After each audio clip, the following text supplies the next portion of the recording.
Leslie Shedlock, and today I'll be talking about Judy Garland and her life. Judy Garland was an actress in the 30s, and she starred in The Wizard of Oz, A Star Was Born, and Meet Me in St. Louis. She lived a very tragic life, and today I'll touch on that. Did you know that Judy Garland first took a pill when she was 10 years old? Her own mother gave it to her when she needed to be super energetic on stage, and then gave her another one right after her performance so she can go to sleep. Garland was always performing and always doing something on stage or behind a camera. She was always exhausted, and she endured so much abuse mentally and physically. Garland endured a lot of abuse and sexual assault throughout her life. She battled every day and never gave up. She was an advocate for those things and spoke out about it. She never gave up until she physically could not take it anymore. So today I'll be talking about everything from her childhood to her death and how drugs had affected everything throughout those times. I hope you enjoy. So this is how it got started. Her childhood was always pretty rocky. As Schechter said in his article, she lived a very hard childhood. She suffered from a lot of abuse. Her mother and father actually didn't even want her when she was born.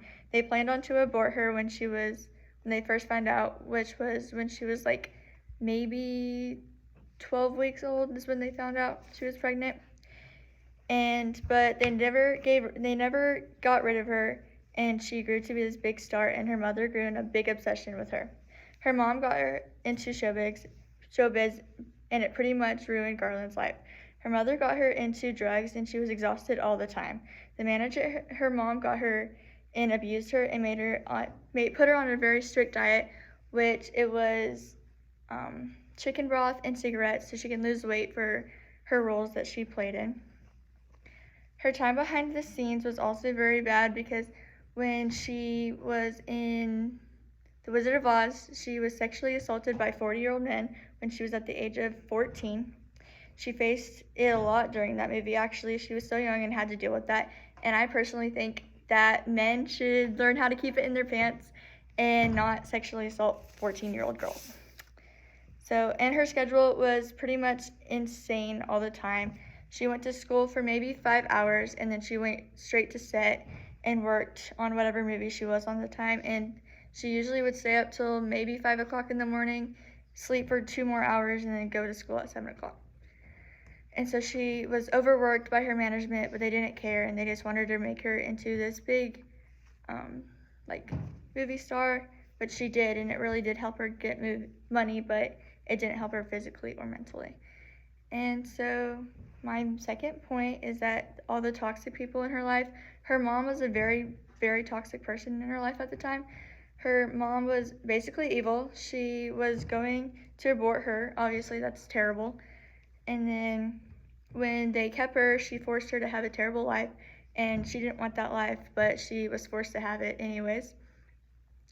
And when Garland refused to go on stage when she wasn't feeling good, or if she just didn't want to go on stage at the time, her mom would threaten to beat her and tell her to go out on the stage before she would bend her over and smack her. So her mom also gave her the addiction of her drug abuse. She forced her to take drugs when she didn't want, and she didn't care what the outcome was going to be for her, and she just made her do it.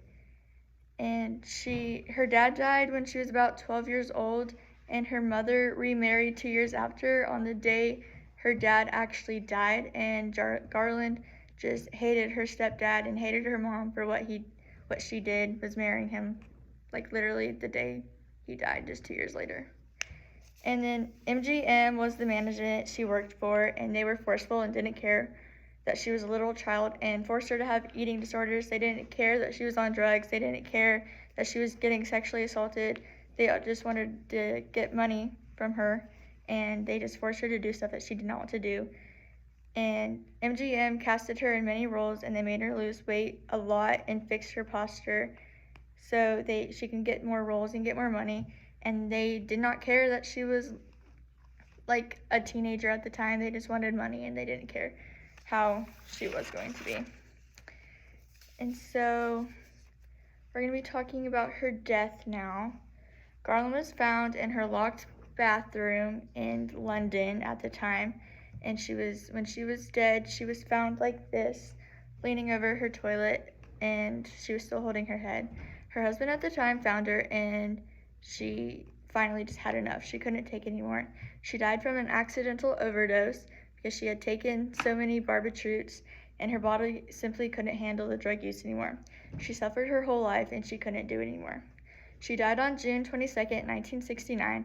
She died when she was only 47 years old. She was only 47. She didn't get to see the rest of her life planned out. She didn't even get to reach 50, and she lived a life that basically killed her.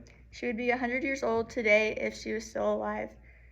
And then the people that she worked with reacted, they just didn't know what to think, because Judy was actually a very, very sweet person. Even though she lived a terrible life, she was always kind to people. She always put others first, and she always made sure that someone else was doing okay before she put herself out. Mylan said in his article that the people that she worked with looked up to her because she did live a terrible life, and she just wanted to live the life that she wanted and not what other people wanted. But that just got in the way, and so she had to live that terrible life.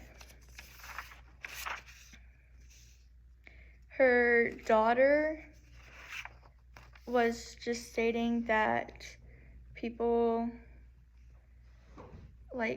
always thought that she was a addict and that she was ill when she took these pills, but she wasn't an addict.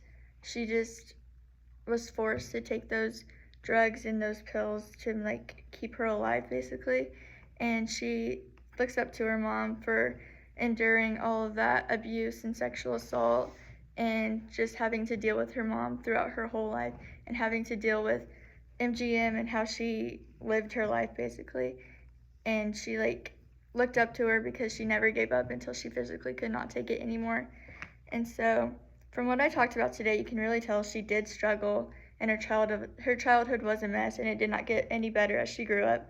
She always said that she didn't want to be looked at as a traumatic character. She wanted people to treat her with respect and like an actual human, and not a rag doll that you can throw around all over the place. I hope you got a grasp of how her life was and how terrible it really was.